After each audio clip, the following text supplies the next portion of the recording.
Okey, untuk mandi pula. Untuk mandi, air biasa 1 badi besar. Air biasa 1 badi besar. Air jampi masukkan secawan. Garam halus segenggam. Limau sebiji. Belah, perah.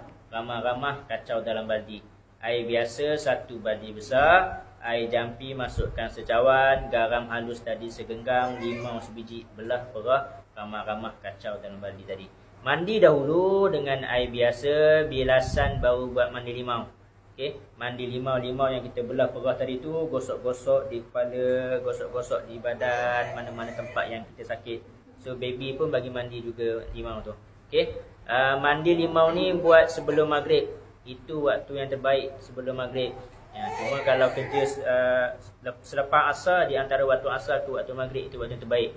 Cuma kalau kerja shift ke apa ke, boleh ubah sesuai masa mandi tu mengikut kesesuaian masing-masing lah. Tak kisahlah. Okay, untuk baby pula, saya lebih menggalakkan boleh ambil mandian gel bidara tu lah. Buat mandi dia, buat shampoo dia. Okay, dah segera waktu.